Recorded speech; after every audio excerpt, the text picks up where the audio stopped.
بسم الله والصلاة والسلام على نبينا محمد وعلى آله وصحبه أجمعين أما بعد السلام عليكم ورحمة الله وبركاته. Donc Inch'Allah, cette intervention, ce petit rappel Inch'Allah aujourd'hui pour en fait qui sera intitulé Comment étudier le tawhid? Comment étudier le tawhid? C'est-à-dire, avec cette parole aujourd'hui, on va essayer de diriger, de donner une bonne direction à ceux qui veulent suivre des cours de tawhid, plus particulièrement sur ma chaîne, Inch'Allah. En fait, j'aurais dû le faire au début, mais comme au début, quand j'ai ouvert cette chaîne de Tawhid, la plupart c'était des élèves à moi qui me suivent depuis longtemps, voire plusieurs années. Donc comme je l'avais dit et redit déjà dans les cours, j'avais déjà expliqué ce que je vais vous expliquer aujourd'hui, puisque comme je vois qu'il y a des nouveaux arrivants, à qui je souhaite la bienvenue. Donc il est bien de mentionner qu'il y a dans l'étude du Tawhid comme une sorte de mode d'emploi. On dirait comme une sorte de mode d'emploi. Et je prends comme exemple l'institut où moi-même j'ai étudié. Je le prends comme exemple car c'est un très bon exemple. Et je vais essayer de vous faire partager cela. Donc bien entendu, ce que je veux dire, ce n'est pas à titre restreint. Taïb, ce n'est pas à titre restreint, c'est-à-dire que ça ne s'arrête pas à ça. C'est-à-dire que moi je vais expliquer, dans l'étude du tawhid, il y a un programme et un ordre à suivre. Mais ce n'est pas sous forme de restriction, c'est-à-dire qu'il n'y a que ça. Donc je vais expliquer. Alors en ce qui concerne l'enseignement du tawhid, d'abord, ce que je conseille, c'est de commencer par al-qawl al-mufid ala adillati al-tawhid. Donc, en règle générale, au centre d'études de Cheikh Mou'bel, c'était par ce livre-là, en règle générale, que les étudiants débutants commençaient. Donc voilà, c'est ce que je commence, c'est ce que je conseille. Ensuite, le deuxième livre que je conseille après Al-Qawl al-Mufid, donc Qawl al-Mufid, c'est leçon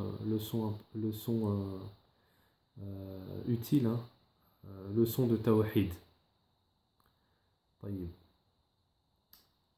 Et le deuxième que je conseille, c'est Thalathat al-Usul, les trois fondements de Cheikh Mohammed ibn Abdel Wahhab, rahimahullah. Ensuite, ce que je conseille aussi, donc ce que je conseille, comme je vous ai dit, c'est par rapport à quand vous arrivez à l'époque, quand on arrivait dans le centre d'études de Cheikh Mou'bel, c'était ça notre programme. Ensuite, en troisième position, vous avez Qawa'id al-Arba'a, donc les quatre bases, les quatre fondements, si vous préférez, toujours de Cheikh al-Islam Mohammed ibn Abdel Wahhab. Ensuite, vous avez Usul Sitta. Donc, Qawa'id al-Arba'a et Usul Sitta, je ne les ai pas encore commencés, mais ça ne serait tardé, Inch'Allah. Donc, ensuite, vous avez, après Qawa'id al-Arba'a, les quatre fondements. Ensuite, vous avez Usul Sitta. Usul Sitta, c'est traduction approximative, les six fondements de la religion, et c'est très très très important.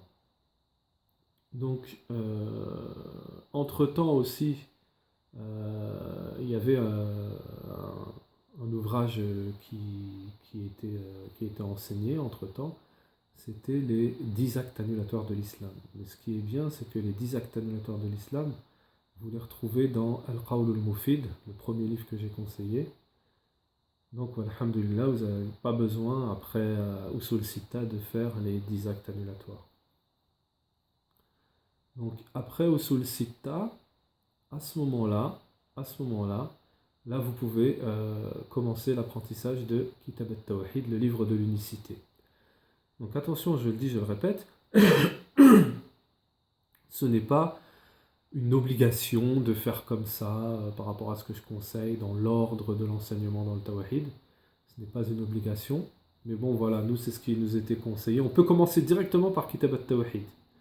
Mais pour ceux qui n'ont aucune connaissance dans le Tawhid, c'est plus conseillé de procéder par l'ordre que j'ai mentionné précédemment. Donc ensuite, Kitab al-Tawhid. Kitab al-Tawhid.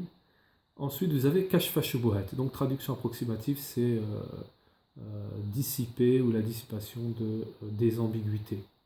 Donc, je vais vous donner un exemple. Pourquoi il y a un ordre dans l'apprentissage du Tawhid. Je vais vous donner un petit exemple. Parce qu'on ne fait pas passer certaines choses, on ne peut pas étudier certaines choses sans avoir étudié des choses qui passent avant en fait. Je vais vous donner un exemple. Si par exemple vous commencez par, vous étudiez Kashfa Shubuhat avant Kitab al-Tawhid. Kashfa Shubuhat, c'est quoi? C'est le Cheikh al-Islam Mohammed ibn Abdel Wahhab. Il réplique à des ambiguïtés dans le Tawhid. Donc c'est un livre où vous avez beaucoup d'ambiguïtés qu'ont lancé les associateurs ou autres. Et Cheikh al-Islam, il réplique, il fait la réplique, min kitab wa sunnah, etc. Mais si vous n'avez pas un cursus au préalable dans l'unicité dans le Tawhid, ces ambiguïtés elles peuvent rentrer dans votre cœur. C'est un exemple. C'est un exemple, comme quoi il y a un ordre. Maintenant, il n'y a pas de souci, on peut commencer par Kitab Tawhid. Ça se faisait aussi dans l'Institut de Cheikh Mourbel, à l'époque. Ça se faisait, mais moi, plus ce que je conseille, c'est de faire ce que j'ai conseillé, parce que on prend des maloumettes, on prend des connaissances, on prend dans le Tawhid, et quand on arrive, après, dans les autres ouvrages, on est bien. On est bien. Ensuite, bien entendu, vous avez, il y a d'autres. Entre-temps, il y a d'autres ouvrages. Moi, je parle en général. Il y a d'autres ouvrages que vous pouvez faire, comme Dar al-Nadid de l'imam al-Shawkani. Donc ensuite, vous avez aussi, il y a Qawa'id al-Musla. Donc tout ça, on verra à la suite de Kashfa Shubuhat. Al-Wastiyya, Aqida al-Wastiyya, Aqida al-Tahawiyya.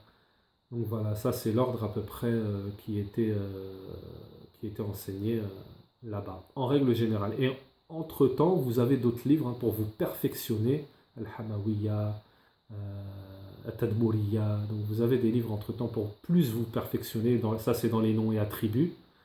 Donc voilà moi ce que je conseille.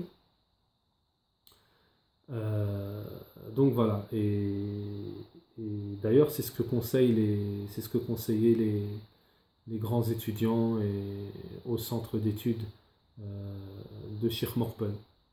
Donc il faut, et les ulama en général, les savants de la Ummah, l'ulama as-Sunnah, pour être plus précis, les savants de la Sunna, d'ailleurs, eux, ce qu'ils conseillent, et d'ailleurs vous pouvez trouver ça dans le livre intitulé Hilyat Talib al-Ilm, la parure de l'étudiant, qui a été expliqué par Cheikh Al-Uthaymin, entre autres. Vous trouvez ça aussi par Cheikh Abdelrazak al-Badr, et justement dans son explication, Cheikh Abdelrazak al-Badr il dit lorsqu'il est débutant, il va commencer à rechercher la science, il va s'orienter vers Al-Mukhtasar, les livres qui sont les épîtres, les livres qui sont des résumés. Et par la suite, il va avancer, doucement, il va avancer lors de sa progression, et ensuite il va se concentrer il va commencer à entrer par la suite, il va se concentrer sur Al-Kutub al-Mutawwala, c'est-à-dire les livres après qui sont un peu plus détaillés, qui rentrent plus dans le détail. Mais au début, les ulama, ce qu'ils conseillent, c'est les petits résumés. Il y a beaucoup de profit dedans. C'est des petits concentrés de connaissances. Et voilà, moi, c'est ce que je conseille et ça vous apportera beaucoup, Inch'Allah. Ensuite, par rapport à la méthodologie, ce que je conseille, donc je suis bien conscient que dans l'apprentissage, il y a des niveaux.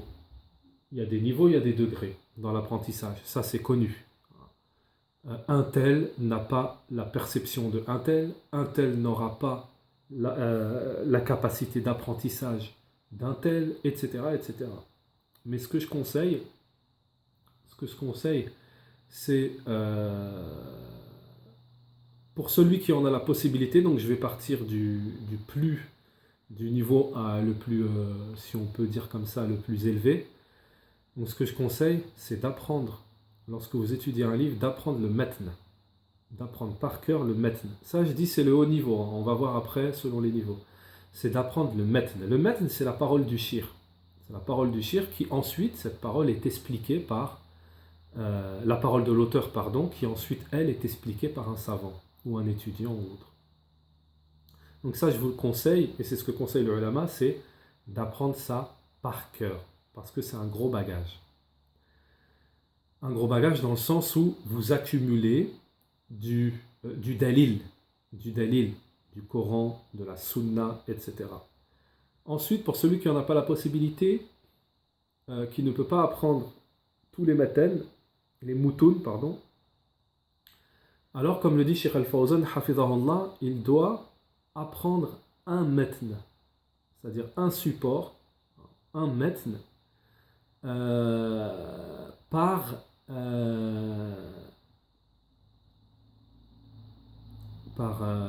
comment on dit en français,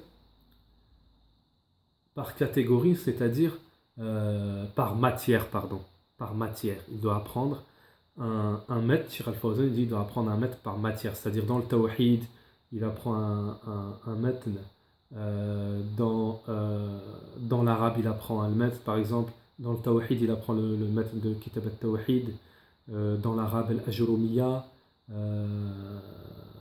dans le fiqh, par exemple, il apprend un maître, Amdat al-Ahkam ou autre.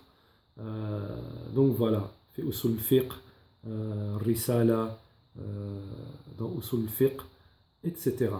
Donc ce sont des petits exemples que je vous donne. Après, celui qui n'a pas la... Donc je reviens au summum. Celui qui a le niveau, il apprend tous les matn, tous les moutoun, et avec ça, s'il peut apprendre, mémoriser le sharh, parce que le sharh, c'est bien d'écouter le sharh d'un shir, mais si on n'a rien retenu, comment on va l'enseigner par la suite? Donc le mieux, c'est aussi de mémoriser le sharh d'un savant. Et je vais vous faire gagner du temps. Pour quelqu'un qui est enseignant, il n'aura même pas besoin de le mémoriser, parce que les ulama ils disent, celui qui enseigne un livre une fois, c'est comme s'il l'avait étudié 10 fois. Donc le fait d'enseigner et re-enseigner un livre, eh ben, le matin, ça va venir tout seul, ça va être du par cœur. Donc voilà ce que je conseille. Donc, Naham, prendre beaucoup de notes, surtout ne pas hésiter, ce n'est pas un défaut de faire, d'étudier un livre plusieurs fois, même 10 fois. Que ce soit Cheikh Mourbel ou parmi ses grands élèves à l'époque dans son institut, on dit même que Cheikh Mourbel, rahimallah, dans un livre en arabe, je crois que c'était Qatar al-Nada, il l'avait étudié voire 6 fois, 7 fois. Donc je ne sais plus si c'est Qatar al-Nada ou Ajurumiyya. 6 fois, 7 fois. C'était valable aussi pour un de ses plus grands élèves, on l'appelait Sheikh dans la langue arabe, qui lui, Ahmed bin Thabit, qui lui aussi avait fait, je crois que c'était à Ajurumiyya, il l'avait fait plusieurs fois pareil. Donc ne pas hésiter, si on n'a pas compris du premier coup, c'est pas grave. On le refait jusqu'à ce qu'on ait compris. Quand on n'a pas compris une faïda, par exemple, quand on n'a pas compris quelque chose qu'est en train d'expliquer le professeur, eh ben c'est pas grave, on met pause, marche arrière, on réécoute 5 fois, 10 fois s'il le faut. Même les étudiants qui ont la langue arabe, des fois, ils reviennent, ils réécoutent plusieurs fois le shir jusqu'à ce que ce soit maîtrisé. Ils posent des questions, ils demandent, ouais, ça, est-ce que j'ai bien compris? C'est ça, talab al-ilm, la recherche de la science. La recherche de la science, c'est ça. Donc, tous ces petits conseils que j'ai donnés, c'est pour pouvoir acquérir la science de la meilleure manière, de la meilleure méthode. Pourquoi? Pour pouvoir déjà retirer l'ignorance à soi-même, et ensuite, pour pouvoir, c'est la meilleure manière d'acquérir la science pour pouvoir ensuite la transmettre, pour pouvoir par la suite transmettre cette science, car la définition du talibul ilm, comme le disent les ulama, La définition du talib al-ilm, de l'étudiant en sciences, c'est quoi? La définition chez les ulama. Raf' al-jahl an nafsik thumma li ghayrik. C'est le fait de retirer l'ignorance à soi-même, puis aux autres.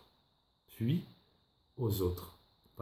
Donc pour pouvoir le faire, il faut pouvoir acquérir la science, la connaissance de la meilleure manière, de la meilleure méthode. Donc voilà. Subhanakallah wa bihamdik wa ashhadu an la ilaha illa ant wa astaghfiruka wa atubu ilayka wa sallallahu wa sallam ala nabiyyina Muhammad wa ala alihi wa sahbihi ajma'in.